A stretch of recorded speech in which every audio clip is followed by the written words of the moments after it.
So hey YouTube family, welcome back to my another blog. So guys, आज के blog में हम जाने वाले हैं पटना हमारे डीएसएलआर बनवाने के लिए। तो गाइस हम लोग चलो चलते हैं नाश्ता करके डायरेक्ट स्टेशन, और स्टेशन से डायरेक्ट ट्रेन पकड़ के पटना।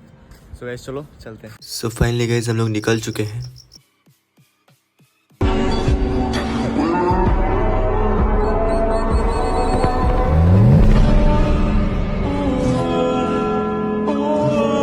सो फाइनली गाइस हम लोग स्टेशन पे पहुंच चुके हैं। ये रहा हमारा बक्सर शहर और ये रहा हमारा लहरता हुआ झंडा। तो अभी ट्रेन तो आने में अभी 20 मिनट लेट है। बक्सर आ रही है 8:01 में। जब ट्रेन ज़्यादा ही लेट होती है तो हम लोगों को मालूम भी नहीं चलता है कि क्या कब करना है कैसे। जैसे अभी शांति से बैठे हैं वैसे अभी सब लोग यहाँ पर शांति से बैठा रहता है। हम लोग ट्रेन के इंतज़ार ऐसे बैठ के कर रहे थे। तो सब पे देखो कैसे खड़ा है। ट्रेन वहाँ से आएगी, हम लोग ऐसे बैठ के इंतजार कर रहे हैं। कम से कम 10-15 मिनट हो गए हम लोग इंतजार करते हुए।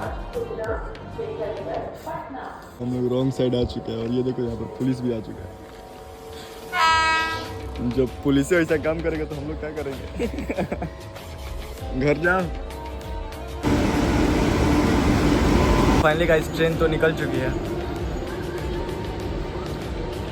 Bye bye Buxar.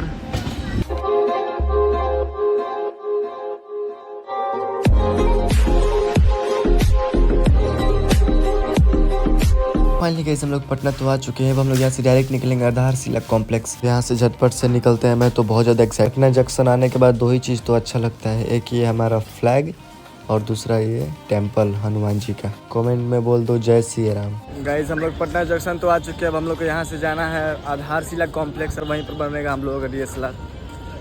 तो यहाँ से ऑटो पकड़ते हैं डायरेक्ट वहीं पर। अब हम लोग चलते हैं क्योंकि 10 बजे लगभग खुल जाता है वो शॉप। तो वहाँ पर पूरा डीएसएलआर का ही मतलब जो कैनन वैनन है सब वहीं पर बनता है। तो हमारा डीएसएलआर भी कैनन का ही है। तो वहाँ पर हम लोग जा रहे हैं अभी। आई होपफुली वहाँ पर बन जाए हम लोगों का डीएसएलआर। यहाँ का कुछ ऐसा सीन है। पटना में भी गोलघर है, मेरे को मालूम ही नहीं था। कभी यहाँ पर भी चलेंगे घूमने के लिए। सो फाइनली गाइस हम लोग पहुँच चुके हैं आधारशिला कॉम्प्लेक्स पे। ये रहा हमारे सामने, ये रहा। तो अब डायरेक्ट चलते हैं। आई होपफुली हम लोग का डीएसएलआर बन जाए यहाँ पे। यहाँ पर आने के बाद हम लोगों को लगा कि सबसे पहले हम ही लोग यहाँ पर पहुँच गए, लेकिन दुकान वाले ही सब के सब लेट किए हैं अभी तक। अभी सभी के सभी बंद है। लगभग 10 बजे सब का सब खुल जाना चाहिए, लेकिन अभी तक खुला नहीं है एक भी। तो पास ही में गांधी मैदान है। हम लोगों ने सोचा कि चलो क्यों नहीं गांधी मैदान में घूम लेते हैं, कुछ टाइम भी एक्सपेंड हो जाएगा हमारा। फाइनली हम लोग को जाते समय हमारे भैया मिल गए जो हमारे डीएसएलआर बनवाएंगे। तो ये रहे वो हमारे भैया, ब्लैक शर्ट वाले। शॉप खुलने के बाद हम लोगों ने डीएसएलआर देखना स्टार्ट किया और इन्होंने हमारा डीएसएलआर बनाना स्टार्ट किया। तभी एंट्री मारी दूसरे भाइयों ने यहाँ पर डीएसएलआर खरीदने के लिए। तो भैया ने एक लड़के को भेजकर डीएसएलआर का फ़ोटो चेक कराने के लिए भेज दिया। फ़ोटो तो काफ़ी औसम आ रहा था, तो उसको पसंद आ गया। तब तक मेरा डीएसएलआर का रेफ हो चुका था। पहले थोड़ा सा खुला, उसके बाद पूरा का पूरा डीएसएलआर ही खुल गया। तब तक दूसरे वाले भैया ने आवाज़ दिया कि भैया आप एक बार फ़ोटो क्लिक कर दीजिए। तो ये उठ कर चले गए फ़ोटो क्लिक करने, फ्लैश लगा के। तो फ्लैश में तो और भी ज़्यादा तगड़ा क्वालिटी आ रहा था इसका, आप देख ही सकते हो। गाइज हमारे साथ एक स्कैम हो चुका है, छोटा कहो या फिर बड़ा। हम लोग पटना के शॉप पे जो आए हुए थे ना कैनन डीएसएलआर बनवाने के लिए, तो इतना देर से हम लोगों को रोका। पहले तो 2 घंटा रोका, उसका दुकान का चाबी घर पे छूट गया था। तो वो घर पे फिर से लेकर आया। वो बोला कि बन जाएगा मेरे पास कैसा भी डीएसएलआर। और फिर अभी कुछ देर पहले चेक करके 2 घंटा फिर से चेक किया और फिर बताया हम लोगों को कि हमारा ये जो डीएसएलआर है वो बनेगा लगभग 10K में, 10,000 में।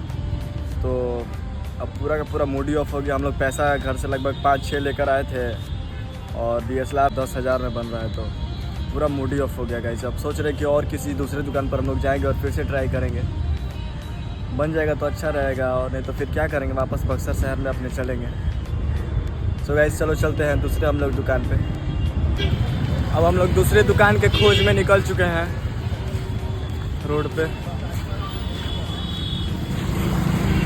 गाइस हम लोगों को एक भैया जी मिले, वो बोले कि बाकरगंज में चले जाओ। तो हम लोग यहाँ से वापस बाकरगंज जा रहे हैं। वहाँ पर मस्जिद के सामने उन्होंने बोला है कि वहाँ पर डीएसएलआर हो सके तो बन जाएगा। तो हम लोग वहीं पे जा रहे हैं बाकरगंज के पास। इस दुकान पे आने के बाद लग रहा था कि हमारा डीएसएलआर तो बन नहीं पाएगा, लेकिन इन भैया ने बना दिया। फाइनली गाइस पेमेंट करने की बारी आ चुकी है। तो हम लोग पेमेंट करते हैं और अपना डीएसएलआर लेकर यहाँ से वापस चलते हैं। फाइनली डीएसएलआर तो बन गया और हम लोग इसको लेकर अब अपने बक्सर शहर में जा रहे हैं। उससे पहले इसका हम लोग बैटरी और चार्जर लेना है। तो फाइनली हम लोग वहाँ से निकल के डायरेक्ट बैटरी के शॉप पे आ चुके हैं। तो यहाँ पर DSLR का एक हम लोगों ने बैटरी खरीदा और इसको लगा कर अब हम लोग चेक कर रहे हैं कि बैटरी सही है या फिर ख़राब। बैटरी तो बिल्कुल A1 काम कर रहा है। अब इसका एक चार्जर भी हम लोगों को लेना है। हम लोगों ने लगभग सब चीज़ बाई कर ली है, बैटरी, ये कैमरा और ये इसका एडोप्टर और ये इसका केबल। तो सब चीज़ लेने के बाद और अपना पूरा पैसा देने के बाद अपने से हम लोग विचार करके तय करते हैं कि हम लोग पटना जंक्शन तक पैदल ही दूरी तय करेंगे।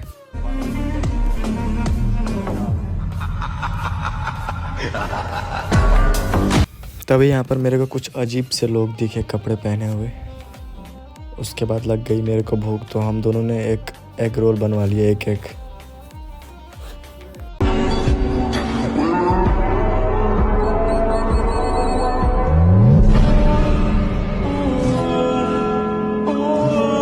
पेट पूजा करने के बाद हम लोग डायरेक्ट पटना जंक्शन पे आ चुके थे। यार पटना बहुत ही ज़्यादा खूबसूरत लग रहा था मेरे को। और 10 मिनट में ट्रेन हम लोग आ चुके हैं प्लेटफॉर्म पे। ये रहा प्लेटफॉर्म। फाइनली ट्रेन भी आ चुकी है, गरीब रथ।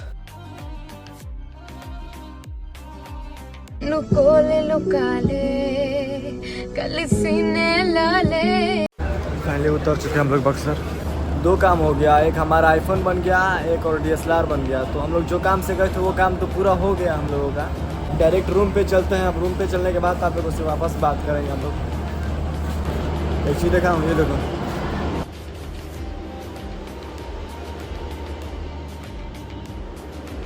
बक्सर आने के बाद इस चीज़ को फील करो भाई। वहाँ से निकलने के बाद हम लोग को एक इंटरटेनमेंट वाला सेम डॉग मिला। तो फाइनली मैं इस ब्लॉग को यहीं पर एंड करता हूँ हरि कीर्तन के साथ।